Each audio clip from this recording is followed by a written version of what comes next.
You know, it's just like good old Alistair says, you're never fully dressed without a smile.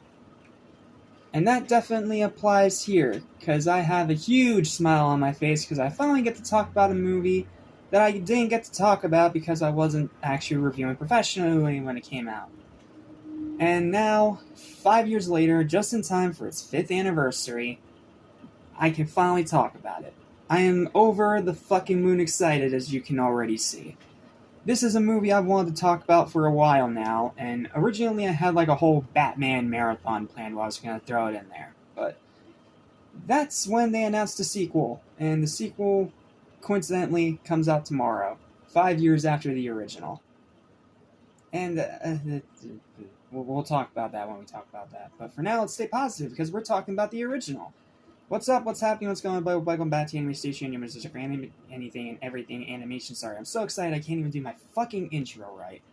Welcome back to Return to 31 Days of Horror, and yep, it's time for yet another out-of-place Batman review, because fuck it, why not? Today we're talking about Joker, the movie that took everyone by storm when it came out in October of 2019. Yeah, the same year as that fucking awful Star Wars movie, but man, oh man, this movie took everyone by surprise. We were like, a solo Joker movie that's not taking anything from the original source material? What the fuck is this? But after the trailer, we were pretty much all sold, and yeah, the movie did incredibly well. It was a huge hit, one of the biggest, highest grossing R-rated comic book movies of all time, right up there with the Deadpool trilogy, and it has been highly praised to high heaven by pretty much everyone you can think of. So what the fuck can a little small-time YouTuber like me actually have to add to it? Well, unfortunately not much, because a lot of what I have to say about it is the exact same that a lot of other people have already said, but fuck it, we're doing it for the archives anyway. So, this is spoiler-free as per usual, but let me just say right now, check out this movie, it is just as great now as it was then. Here's my review for Joker, 5 years in the making, I hope you enjoy. Since this one came out a year before I actually started reviewing professionally, I never got to talk about it. But with tomorrow being its 5th anniversary, and the release of yet another bad 2024 sequel on the fucking horizon, it's time to give this excellent first film the praise it rightfully deserves, because even 5 years later, this is still one of my favorite movies of 2019. Second only to Batman vs. Teenage Mutant Ninja Turtles. Pros, phenomenal acting, especially from Joaquin Phoenix, who earned that Oscar as the title character, and is the second ever Joker to ever win the award. The first, obviously, being Heath Ledger in The Dark Knight posthumously. However the fuck you pronounce that word. Fantastic writing, a haunting music, brutally realistic storytelling, some surprisingly great humor. This movie can be really fucking funny on occasion.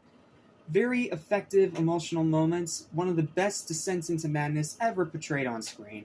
The writing itself being extremely adult. A hard R rating that does what you want a hard R rating to do. Like, it's not a super gory movie, but it earns its hard R rating. Perfect slow burn pacing, outstanding makeup and set design, especially the design of the title character, which has arguably become just as if not even more famous than Heath Ledger's Joker. Brilliant cinematography that recaptures the time period well, and insanely high rewatchability, not to mention amazing directing from Todd Phillips too. However, this movie does have two little problems, and that is that Black Mask got done super dirty. I can't talk about why, but he got done super dirty in this movie, and if you're a fan of the character, that is going to be very disappointing. And the ending is a little bit too long. Now, it's not like Return of the King, where it goes on for another fucking hour, but it is still a little bit too long of an ending that does feel long-winded, so yeah. If you can get around that, though, those are my only two problems with the movie. Overall, this is still a very impressive and unique comic book movie that has aged like a fine wine. Even with its minor imperfections, this is still a must-watch for fans of the character. Highly recommend it. It is refreshing, it is unique, it is new, it is exciting, and it only gets better every time I watch it. So, because of that, final verdict for this movie is an easy high 9 out of 10.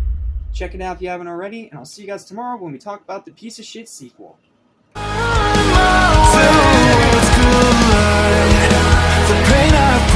just a song.